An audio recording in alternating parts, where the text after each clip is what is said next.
नमस्कार बंधुगण मु क्षीरद आउ आपण माने देखुछंती ओडिया टाइमलाइन।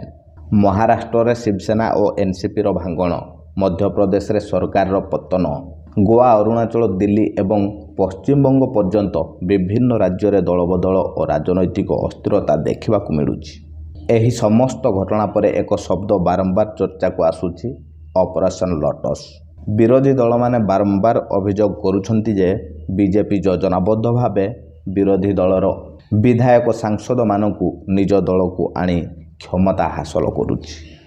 अन्यपटे बीजेपी समर्थक माने एहाकु एक राजनैतिक मास्टर स्ट्रोक बोली कहउछंती। ताहले प्रश्न उठुछि, ऑपरेशन लोटस कोन, एहा केबे आरंभ होइथिला एवं एहा कि गणतंत्र पई एक विपद? चलंतु बुझिबा। ऑपरेशन लोटस रो कहानी आरंभ होइथिला 2008 मसिया कर्नाटक राजनीति। सेतेबेले बीजेपी कर्नाटक रे सबुठारु बड़ दल भावे उभा हेइथिला, किंतु सरकार गठन पई आवश्यक संख्यागरिष्ठता तांको पाखरे नथिला। तत्कालीन नेता बीएस येदियुरप्पांको सामनारे प्रश्न थिला, सरकार केमिति गठन करा जिवो। किछि दिन परे कांग्रेस एवं जेडीएस रो किछि विधायक निज आसनरु इस्तीफा देले, परे उपनिर्वाचन रे जीति बीजेपी रे जोग देले। फलरे विधानसभार संख्या समीकरण बदलीगला एवं बीजेपी सरकार गठन करिवारे सफल हैला। एही घटना को परे ऑपरेशन लोटस बोली कुहागला, कारण पद्म होउछि बीजेपी रो निर्वाचन चिन्ह। विरोधी माने अभियोग करिथिले जे एही दल बदल पछरे राजनैतिक सौदाबाजी थिला, किंतु बीजेपी कहिथिला जे एहा जनप्रतिनिधि मानकर व्यक्तिगत निष्पत्ति।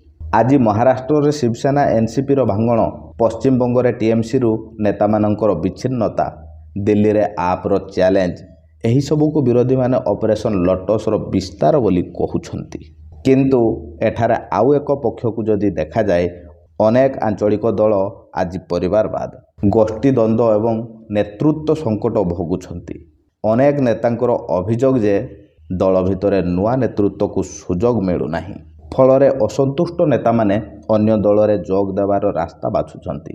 सेथिपई किछि राजनैतिक विश्लेषक कहउछंती जे ऑपरेशन लोटस रो सफलता पछरे केवल बीजेपी रो रणनीति नुहे, बरं विरोधी दल मानकर आभ्यंतरणीय दुर्बलता मध्य दायी। किंतु एही समस्त घटना भारतीय गणतंत्र सामने किछि गुरुतर प्रश्न उठाउछि। प्रथम प्रश्न होउछि, जनता जेउ जनादेश देइछंती ताहार मूल्य केते? जदि कौनसी दल निर्वाचन रे हारिवा परे मध्य परवर्ती राजनैतिक समीकरण द्वारा क्षमतार पहुँची पारे, तेबे भोटरଙ୍କ मनरे प्रश्न उठिबा स्वाभाविक। द्वितीय प्रश्न, भारतर आंचलिक दल मानकर भविष्यत कौन?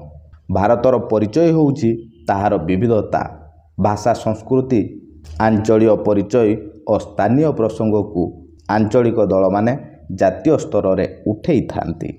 जदि एही दलगुड़िक दुर्बल हो जाती, तेबे भारतर राजनैतिक विविधता मध्य प्रभावित होई पारे। तृतीय प्रश्न होउछि, एहार समाधान कौन?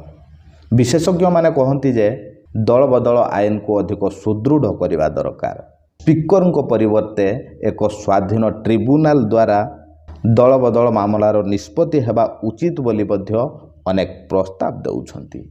सेहीपरि राजनैतिक दलगुड़िक भितर अभ्यंतरीण गणतंत्र को मजबूत करवा, परिवारवाद को कमाइबा, नुआ और नेतृत्व को सुजोग देवा मध्य जरूरी।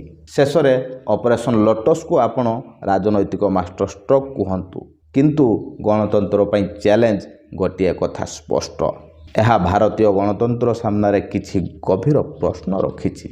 निर्वाचन शेष होगा परे राजनीति शेष हुए ना असल खेल सेतेबेले आरंभ हुए?